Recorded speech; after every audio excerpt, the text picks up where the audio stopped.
Reading the Times for Wednesday, January 15th, 2020. Reading the Times for Wednesday, January 15th, 2020. Documents provide new details of Trump's pressure campaign on Ukraine. New details emerged on Tuesday of President Trump's pressure campaign on Ukraine, intensifying demands on Senate Republicans on the eve of a historic impeachment trial to include witness testimony and additional documents in the proceedings. House Democrats released the records even as Speaker Nancy Pelosi announced a Wednesday vote to name House prosecutors and send the articles of impeachment against Mr. Trump to the Senate to begin the trial. The new documents, they said in a statement, demonstrate that there is more evidence relevant to the president's scheme, but they have been concealed by the president himself. There cannot be a full and fair trial in the Senate without the documents that President Trump is refusing to provide to Congress, they said. Gender war and taking on Trump, Democrats spar just weeks before voting. One day after she confirmed a report that Mr. Sanders had told her in a private meeting that he did not think a woman could defeat Mr. Trump, Ms. Warren trumpeted her Senate victory over an incumbent Republican and then gestured down the debate stage toward the four male candidates.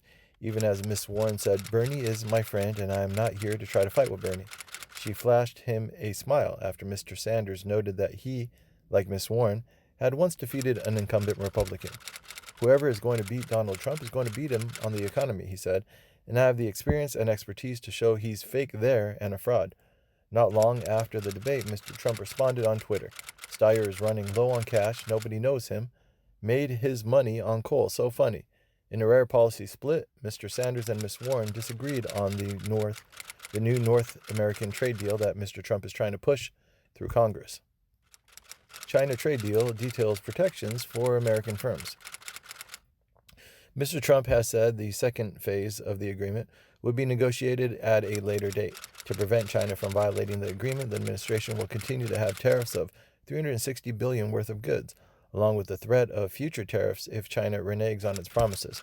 The success of the deal hinges on whether China will follow through on its commitments on paper, something Trump administration officials and China hawks say it has failed to do in the past. Jennifer Hillman, a trade expert at the Council on Foreign Relations, who has worked on both the Trade Office and WTO, said the statements represented great promise to correct one of the major problems with the WTO rules, its inability to discipline subsidies. What remains to be seen is whether these good ideas can be brought into a formal agreement that is binding on China and others. Trump impeachment trial, a perilous duty for Chief Justice. Chief Justice Roberts' first official act will be to take an oath to do impartial justice, and then he will ask senators to raise their hands and make the same pledge. Chief Justice Roberts is likely to follow the example set by the predecessor, for whom he served as law clerk in 1980 and 81 before Justice Rehnquist was elevated to Chief Justice in 86. In his 2011 memoir, Five Chiefs, Justice John Paul Stevens recalled that Justice Rehnquist had urged his colleagues to consider similar adornments on their robes. A homecoming at Tall Volcano. Everything's gone in the blink of an eye. "My home is now gone," said Melvin Mendoza, 39, a boatman who returned on Tuesday to Tall, a volcanic island in the middle of a freshwater lake just 40 miles south of Manila, which erupted on Sunday like an atomic bomb mushroom cloud. Just steps away from a horse's cadaver stood the remains of Tall's tourist office, a two-story cement building that was once the busiest on the island, hosting more than 2,000 volcano visitors a year. Last January, an eruption at the most active volcano in the island nation, the Mayan in Albay province, about 200 miles east of Tall, prompted a level 4 alert as it generated up to 1,600 feet of lava fountains and ash fell on two nearby villages. She's Harvey Weinstein's lawyer, and she thinks Me Too is dangerous. Ms. Rotuno has emerged as a paradoxical and polemical figure who has decided to defend a man reviled by many women as the embodiment of chauvinism and sexual misconduct. While the movement has encouraged women to speak up about sexual assault and has highlighted the failures of law enforcement to hold some men responsible for sexual crimes, In Ms. Rotuno's opinion, the cultural pendulum has swung too far. Ms. Rotuno said her job would be to convince the jury that not only that sexual encounters were consensual, but that the women were also manipulating Mr. Weinstein. Two popes and one big furor after Benedict weighs in on priestly celibacy. Benedict has not co-authored the book, Archbishop Ganswain explained, but has merely contributed a short text of his on the priesthood. He added that the Pope Emeritus had not signed a contract with the French publisher, Fayard. Pointing to the letters, Cardinal Sarah added, "I solemnly affirm that Benedict XVI knew that our project would take the form of a book." He also published on Tuesday a statement that called the allegations against him deeply despicable, and cuttingly added, "I sincerely forgive all those who have slandered me or who wish to see me set me against Pope Francis." He detailed his cooperation with Benedict on the book as dating back to September 5th, when he solicited Benedict's reflection on priestly celibacy. The text we received indicates the two authors are Benedict XVI and Cardinal Sarah, he said. Cash appeared on their streets for years. Now villagers know why. Residents of the village, Black Hill Colliery, regularly found neat bundles of 20-pound notes, then promptly handed the money to the police. These bundles are always left in plain sight, such as on pavements, and discovered by random members of the public who have handed them in. John Forrester, detective constable of Durham Constabulary, said in a statement released in November, after the fourth bundle that year was handed in to the police. The police said in a statement released that week that both generous individuals had recently received unexpected windfalls and told police they wanted to give something back. One of the Good Samaritans told detectives that they felt an emotional connection to the village after being helped by one of the residents, so she wanted to repay the kindness she received, the police said. For Prince Harry, no special treatment in Canada. In order to become legal permanent residents of Canada, they would need to apply through our normal immigration processes. The statement added, however, members of the royal family are not required to seek authorization to come and stay in Canada as visitors. Experts in Canadian immigration law suggested that to avoid a number of complexities, the couple would be visiting, rather than calling Canada home. The Duchess of Sussex's past life in Canada could, in theory, also provide the couple a way into Canada as residents. A royal living in this country does not accord with the long-standing nature of the relationship between Canada and Britain, and Canada and the Crown. In a country where there is sometimes grousing about the cost of security for the Prime Minister, the question of who will pay to protect Harry, Meghan, and their son Archie has been widely raised. The world saw the Australian beach town burn. It's still cut off. With the only road in or out blocked for 2 weeks by fallen and smoldering trees, the usually laid-back beach town, Malakuta, has grown tense with the hardships that come with isolation. We must consider the prospect of a monstrous bushfire season, the likes of which we've never seen. A sense of that dystopian future has already come to Malakuta, where images of thousands of people evacuating to a beach and a child leading his family to safety under amber skies focused worldwide attention on Australia's calamitous bushfires months after they began. Now Miss Preston said Malakuta's on the map. Others do not want to relieve the trauma by watching the depleted footage of their town in flames, said Michelle Gamble, who works at the gas station, which is also a tackle shop. Avalanches sweep through Kashmir, killing dozens. At least 55 people have been killed and dozens injured as avalanches swept away homes in the mountainous regions of the Pakistan-controlled portion of Kashmir. The power avalanches have also affected Indian-controlled areas of the disputed region, with at least 10 people killed on Tuesday, officials said. Abdul Rahman Sheikh, 62, said that an avalanche has buried his home and 7 others in his village on Monday. South Korean leaders considers letting its tourists visit North Korea. President Moon Jae-in of South Korea on Tuesday called for economic exchanges with North Korea, including allowing visitors there by South Korean tourists, to help ease tensions and encourage the North to resume talks with the United States. There are things the South and the North can do easily. For instance, tour programs, especially individual tours, are something we can probe because they are not banned under international sanctions. Under international nations sanctions, countries cannot buy coal or iron or textiles, fish, and other key exports items from the North. Mr. Kim said the North would always welcome our compatriots from the South if they want to come to Mount Kumgang after it is wonderfully built as a world-level tourist destination. Mr. Moon had long argued that the United States should offer incentives, including easing sanctions in return for the concrete steps North Korea would take toward denuclearization. China uses growing clout to stifle critics abroad, rights group says. The refusal to let me enter Hong Kong vividly illustrates a problem. Officials in Hong Kong, which manages its immigration policy separate from the rest of China, declined to comment on the specifics of Mr. Roth's case.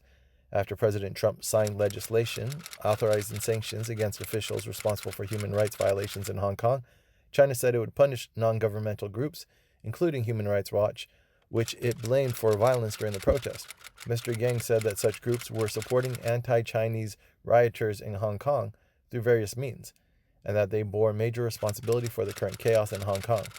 Chinese officials had sought to attribute the anti-government demonstrations in Hong Kong to foreign interference, but have offered little solid evidence to support their claims.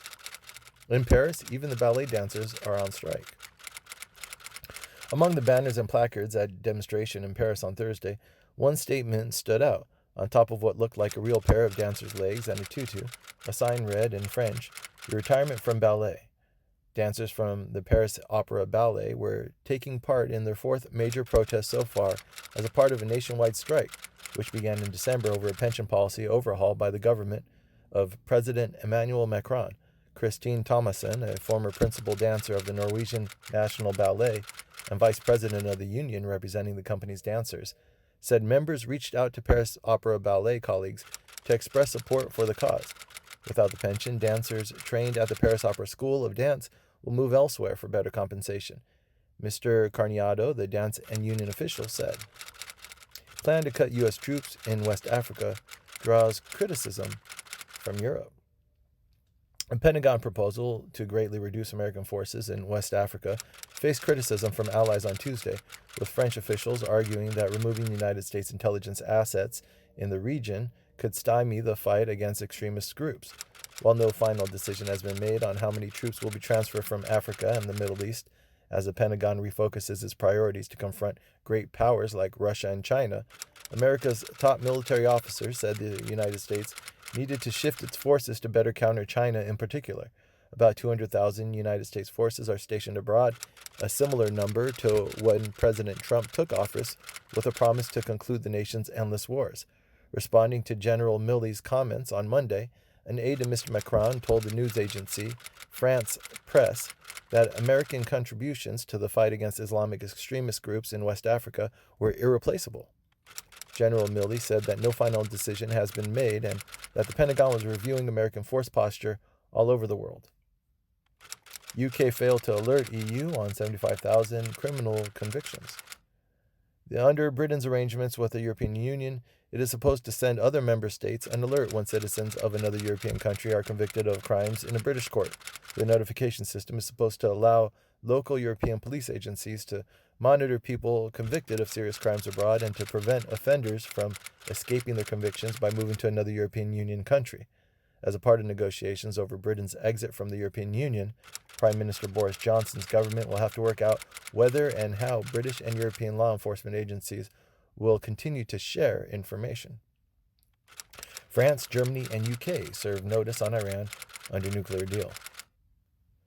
In a joint statement, the foreign minister of Britain, France, and Germany said that they had warned Iran on December 6th that unless it reversed course, we'd have no choice but to take action. But Iran has chosen to further reduce compliance. On Tuesday, they set in motion the nuclear deal's dispute resolution process, they said, in good faith with the overarching objective of preserving the JCPOA and the sincere hope of finding a way forward through constructive diplomatic dialogue. The Europeans reiterated that they oppose Mr. Trump's withdrawal from the deal and were not joining his campaign of maximum pressure to cripple Iran's economy. We will tackle this together with all partners in the agreement. We call on Iran to participate constructively in the negotiation process that is now beginning.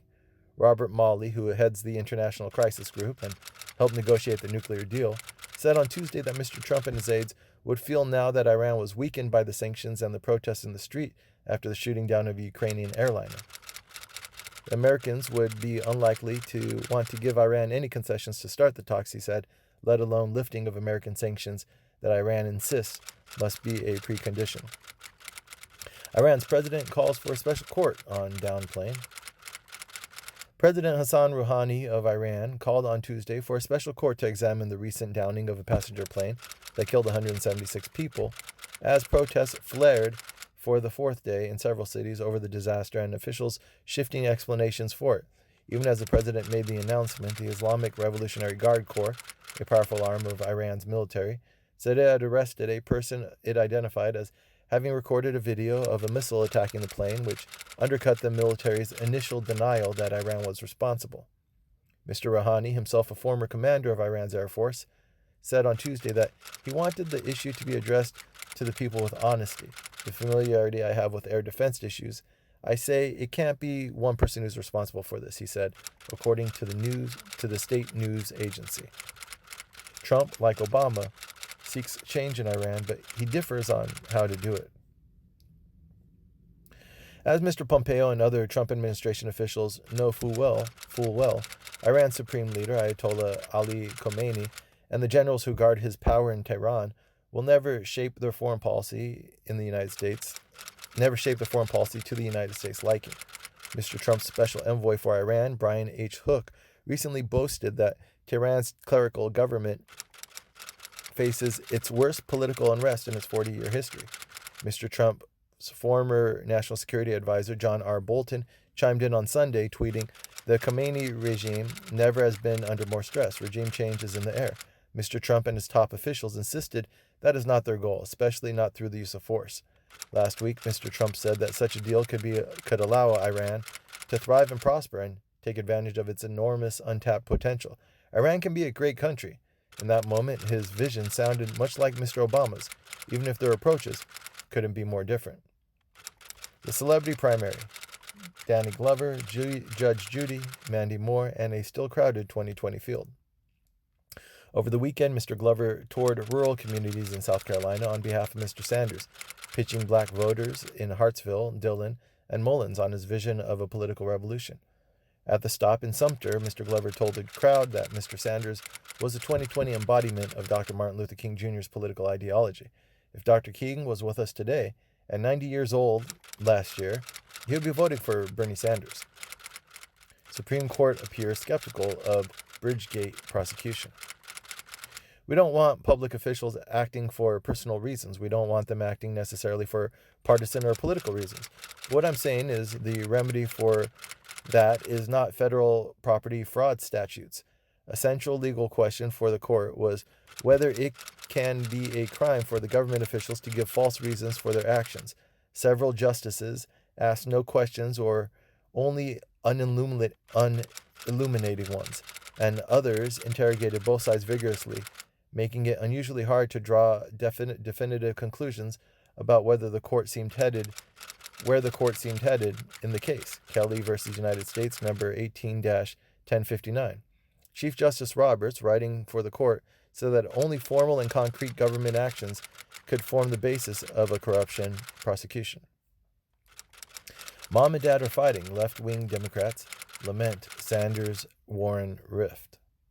Following Monday's acrimonious exchanges between Senator Bernie Sanders and Elizabeth Warren, the leader of one left-wing activist group summed up the sudden breach between the two liberal presidential candidates with an analogy on Twitter. Mom and dad are fighting, and all I want to do is go to my room and put my headphones on. For a year, Mr. Sanders and Ms. Warren have refused to criticize each other in the 2020 race, instead directing their attacks at modern candidates and President Trump. The tension heightened on Sunday when Ms. Warren said she was disappointed in Mr. Sanders after reports that his campaign distributed an organizing script to volunteers instructing them to portray Ms. Warren, as elite and out of touch. Friends don't always agree, but we believe that Warren and Sanders have far more that unites them, and not just them, but their supporters. We think their supporters should focus their fire on the corporate wing of the Democratic Party. A Bernie-Warren battle doesn't do Bernie or Warren any good, he went on, nor our bases, nor our movement. There is a whole corporate wing of the Democratic Party we need to defeat. Whoever finishes ahead of the other on the night of the Iowa caucuses will seek to claim the mantle of progressive frontrunner, which could have a significant impact on their path to the nomination. In closely divided Wisconsin, the battle for votes is already underway. What once seemed a matter of electoral housekeeping has morphed into a political cage fight that has sprawled across 4 courts, split the state's elections commission, and spurred intimations of voter suppression and voter fraud. The optics of these legal battles can shape people's confidence in the election. They can affect whether they turn out to vote. They can create wedge issues across different demographic groups. On Tuesday, Wisconsin's Election Oversight Board met again to consider the core issues. Should some 200,000 registered voters flagged by a computer algorithm as having changed their residence be purged from the voter list before the November election if they do not respond to a second mailing? Or should the commission wait to decide on its approach? The session ended with the once unanimous Elections Commission divided along party lines. 3 Republicans now supporting purging the voters, 3 Democrats pushing to keep them. The state's League of Women Voters is seeking to block a voter purge in federal court. Bernie Sanders and Elizabeth Warren have a public fight over a private remark.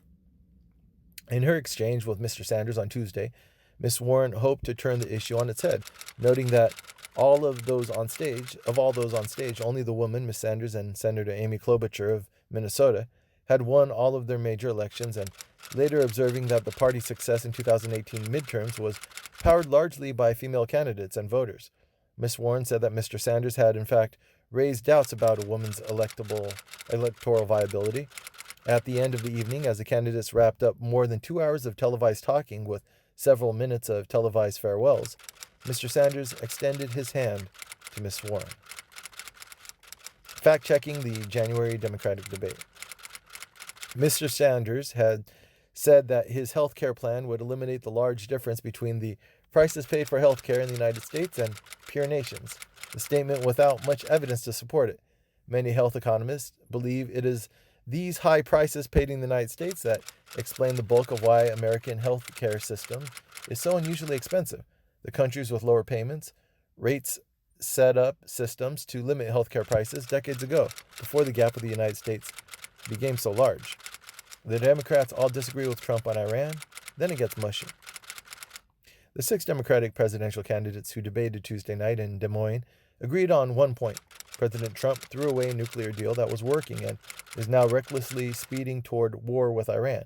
Curiously, none vowed that the North would have to give up its weapons, a statement that just a decade ago was a staple of any foreign policy discussion by any leading presidential candidate, even if it seemed like a pipe dream.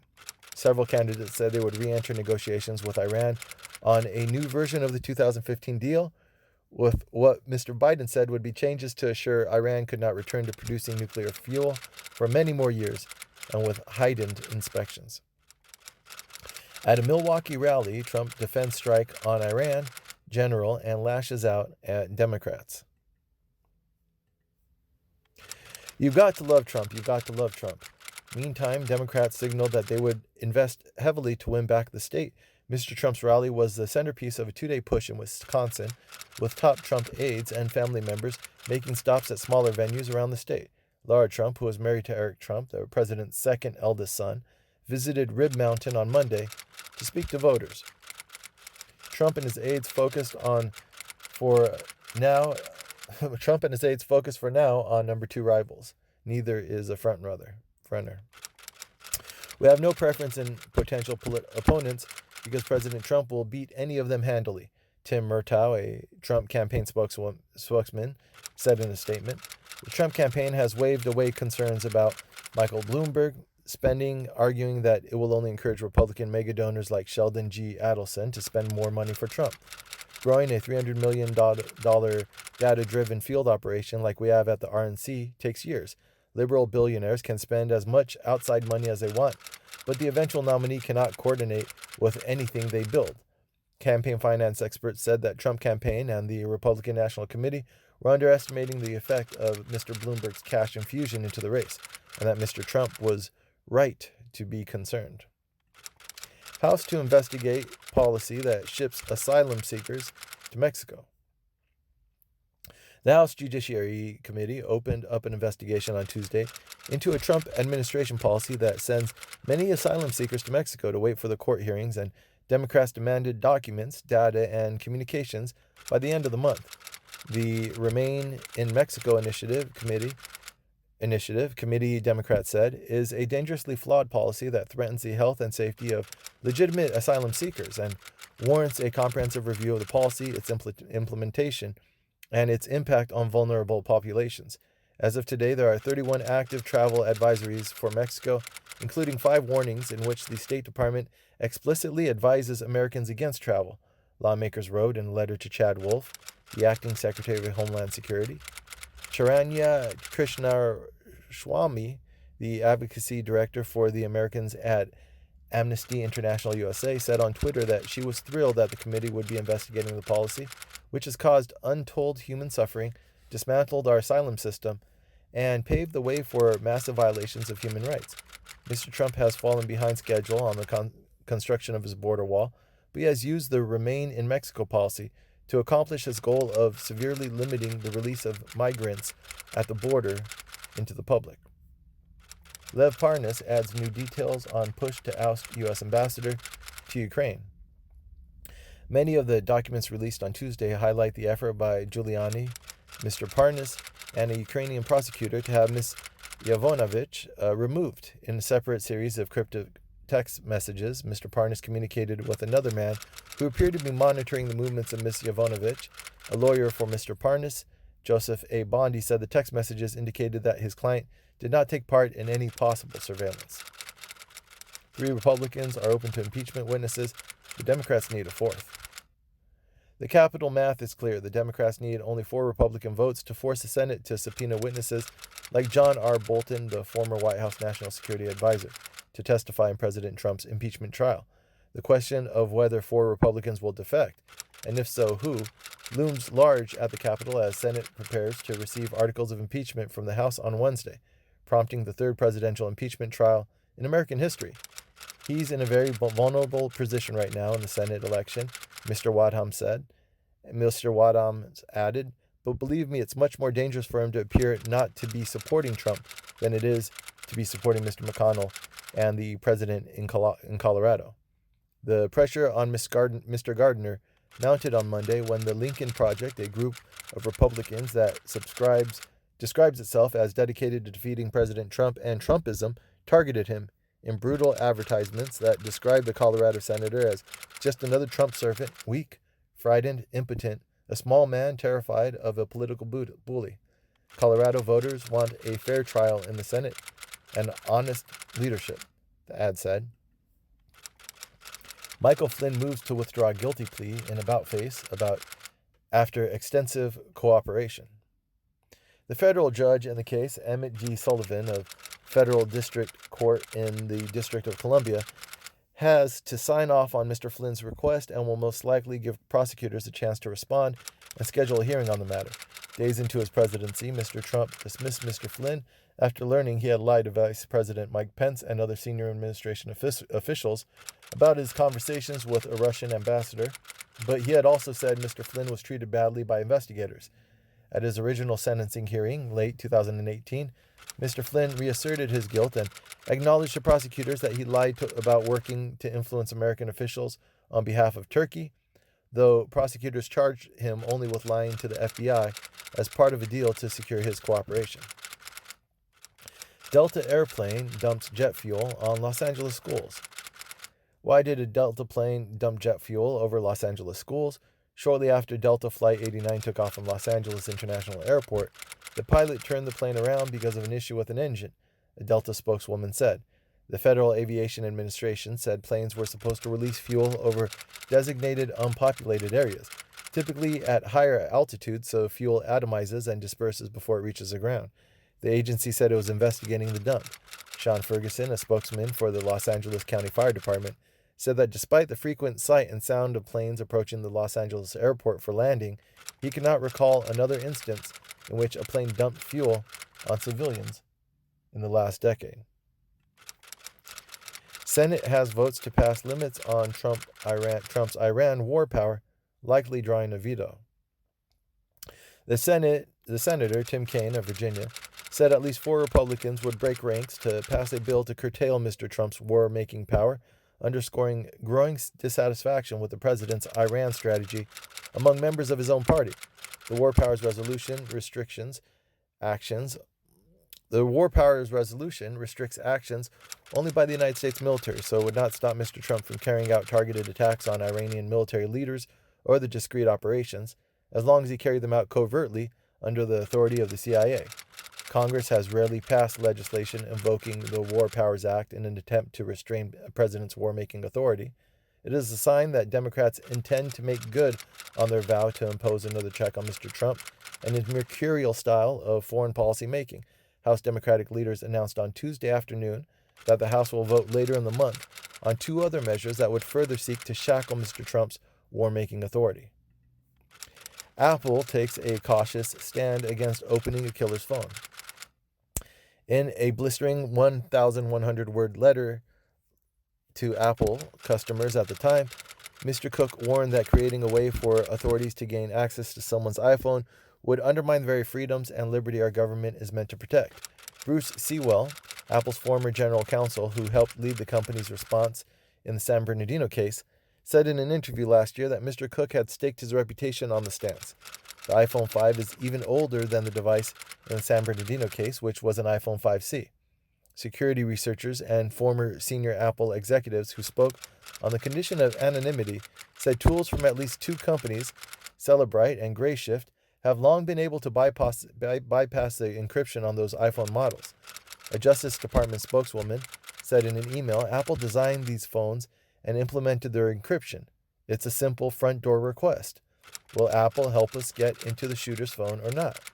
While Apple has closed loopholes that police have used to break into devices and resisted some law enforcement requests for access, it has also routinely helped police get information from phones in cases that don't require it to break the encryption. Take impeachment seriously, senators. Alas, in 2020, the Senate is led by Mitch McConnell, who has demonstrated time and again that he is more concerned with covering for Mr. Trump than protecting the integrity of the office Mr. Trump holds, the security of the nation he leads, or the Constitution he swore to defend. Mr. Bolton claims to have direct and pertinent information about the president's actions and motivations in withholding the nearly $400 million in military aid to Ukraine. Mr. Biden is a side player being dragged in by the president and his allies to muddy the case against Mr. Trump. There is even time for President Trump to behave like, well, a president. Democrats run from their own shadows. For years, thousands of people who hadn't been convicted of a crime languished in New York jails because they could not afford bail. Some of the Hasidic communities, an important voting bloc in New York, called on lawmakers to revisit the bail law. Republican Party leaders in New York have promised to campaign on the issue, insisting without evidence that bail reforms will return New York to the early 1990s, when the murder rate was over 2,000 a year. Trump's code of dishonor. Then, without warning, according to colleagues, Chief Gallagher pulled a small hunting knife from a sheath and stabbed the sedated captive in the neck. Gallagher later posed for a photograph holding the dead captive up by the hair and shared the deer kill photo with others. Weeks after Gallagher stabbed the ISIS captive, according to an Associated Press report in June from his trial, two SEALs testified that he gunned down a young girl and an old man in Iraq in 2017 from a sniper's perch, though neither witnessed him pulling the trigger. The SEALs said shots came from the tower where Special Operations Chief Edward Gallagher was posted, and they watched through their scopes as the civilians fell to the ground. Dalton Tolbert, the AP continued, said he and another sniper were in a neighboring tower in Mosul on June 18, 2017, and he fired warning shots to scatter civilians by the Tigris River because the Islamic State was operating in the area. Gallagher's defense got him acquitted because no witness reported seeing him actually pull the trigger to those incidents, and because, as the Times reported, a medic testified that he was watching Gallagher stab the prisoner in the neck, but the stab wound did not appear to be life-threatening. And afterward, the medic pressed his thumb over the captive's breathing tube until he died. How health insurance industry and I invented the choice talking point. Not only does the current health care system deny you choice with the details of your plan, it also fails to provide many options for the plan itself. The truth, of course, is that Americans now have little choice when it comes to managing their care. My advice to voters is that if politicians tell you they oppose reforming the healthcare system because they want to preserve your choice as a consumer, they don't know what they're talking about, or they're willfully ignoring the truth. When being Jewish means being afraid. Growing up, my brothers and I often teased my mom for having what we thought was an irrational fear of being identified as Jew. My mother remembers when they imprisoned her father along with other Jews, remembers her mother going every day to jail where he was being held, remembers the emptiness that the family felt the morning after her cousins escaped over the border to Iran. Now, to add to it, the wave of anti-Semitic attacks over the past year are instilling the seeds of fear into many millennial American Jews for perhaps the first time. I'm 6 weeks pregnant, and I'm telling the world. Some women keep their pregnancies a secret because they fear miscarriages or other complications, including non-viable pregnancies. The possibilities are real. Roughly 10 to 20% of pregnancies end in miscarriages, and many women prefer to stay silent rather than to run the risk of sharing early, only to share painful news later. We'll get employers to take into account the real cost of pregnancy only if women start being public about the doctor's appointments, nausea, fatigue, management, and other difficult aspects of managing a healthy pregnancy while working. Balancing being a surgeon and a mother. The vignette at the beginning portrays women surgeons who are mothers in a very negative way. My 50 years of experience with countless women surgeons has demonstrated the baselessness of the supposition. Continue reading the main. It is wonderful that more women are becoming surgeons, but it is appropriate that they are subject to the same choices that everyone else must make. Prioritize their time and energy and sacrifice that which is less important to them. An AIDS view, Jimmy Carter as the anti-Trump. In Donald Trump is a hostage to 1979, Stephen Metcalf argued that President Trump's decision to kill Qasem Soleimani stems from his obsession with being the anti-Jimmy Carter. The image of Jimmy Carter as a weak president defies reality. All the weapons system that President Reagan used to help bring down the Soviet Union were green-lighted by Mr. Carter.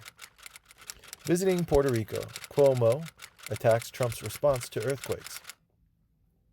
Governor Andrew M. Cuomo of New York criticized the Trump administration's response to a series of powerful earthquakes that has shaken Puerto Rico for weeks, toppling homes and knocking out power to parts of the island, which still has not fully recovered from Hurricane Maria. We have been through worse. It is Mr. Cuomo's 7th trip to Puerto Rico since Hurricane Maria devastated the United States territories in September 2017, knocking out power, water, and telecommunications across the island and resulting in more than 3,000 fatalities. Mr. Cuomo, who at the time was vying for the Democratic nomination to unseat Mr. Pataki, accused the former governor of pandering, saying he has paid no attention to Puerto Ricans. Mr. Bill de Blasio on Tuesday also sought to honor that tradition. Although he did not go to Puerto Rico, he appeared in Brooklyn to announce that New York City will send another team of city personnel to the island. Longing for stability after a childhood spent in hospitals. Mr. Waller liked to sing and draw and wanted to attend an arts high school. He lost his vision in his left eye and developed nerve damage in his left hand during his adolescence, forcing him to abandon that ambition. In his sophomore year, Mr. Waller joined student government, but wanted to find new outlets to effect change. A mentor from Alianza Dominicana, a nonprofit youth organization affiliated with Mr. Waller's high school, encouraged him to join student leadership, a small group that interviewed potential assistant principals and suggested policy changes. Man accused of murdering woman, 92, should have been deported, ICE says. In a statement issued by the United States Immigration and Customs Enforcement on Tuesday, officials say Mr. Can was an unlawfully present Guyanese national who had been released due to New York City's sanctuary policies. The statement has pitted immigration officials from the Trump administration against local authorities in New York City, one of a number of so-called sanctuary cities around the country, where officials have resisted deputizing law enforcement to help federal immigration authorities detain and deport undocumented immigrants. The city's detainer law and policy mandates that officials turn over to ICE only those who are convicted of violent or serious offenses, and only when ICE has met legal and due process requirements, according to city officials. If Mr. Khan is convicted, the city will cooperate with federal officials in accordance with local law. It's shameful that the Trump administration is politicizing this tragedy. President Trump has repeatedly attacked sanctuary cities, which include New York City, Chicago, Philadelphia, and San Francisco, saying that refusing to cooperate with federal immigration authorities to transfer those arrested into custody of ICE jeopardizes public safety, and that such places have become havens for criminals. Damage from water main burst, 60 cars, and a beloved movie theater. The floodwaters engulfed parts of the parking garage near the high-rise Lincoln Plaza Tower and ruined up to 60 cars, including numerous luxury vehicles belonging to building residents, Mr. Grohl said as he stepped carefully between a white Mercedes sedan and dark BMW coupe. The flooding of the Lincoln Plaza Tower's garage echoed a similar incident in Brooklyn, after a 7-alarm fire in 2018 damaged more than 100 luxury cars in the parking garage of the Kings Plaza shopping center.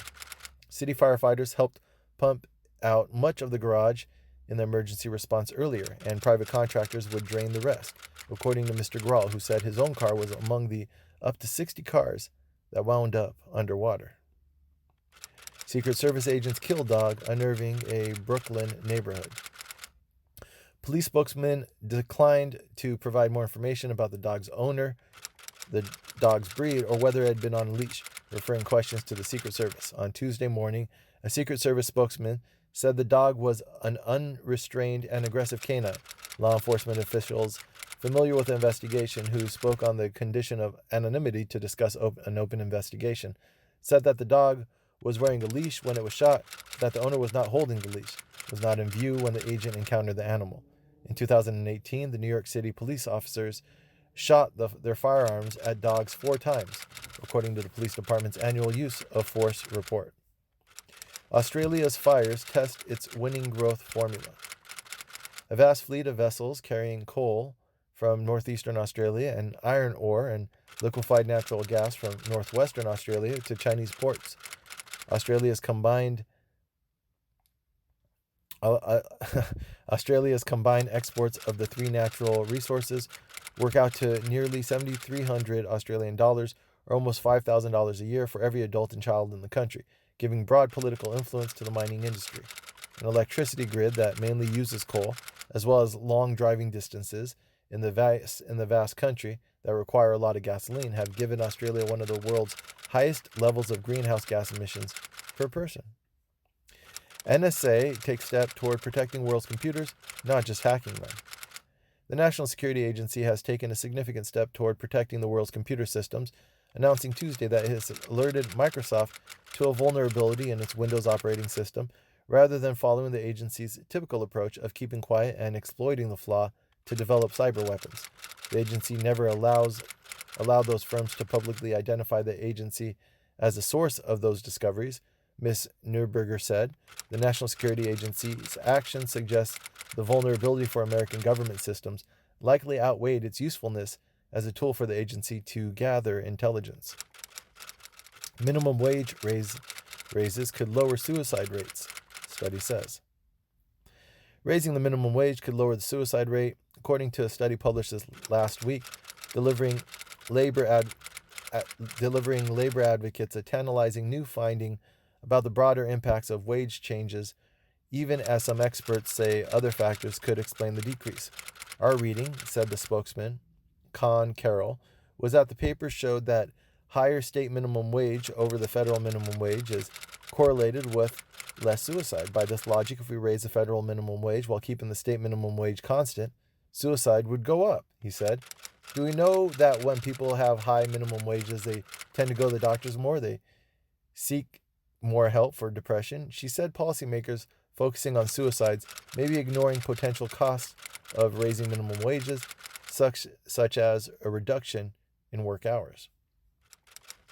Big banks ended 2019 on a high note. Chase earned $36.4 billion last year, up from $32.5 billion in 2018. Citi could not quite match that performance, but its $19.4 billion profit of 2019 beat the previous year, and its $5 billion result for the year's final quarter surpassed the profit it earned in the same period in 2018.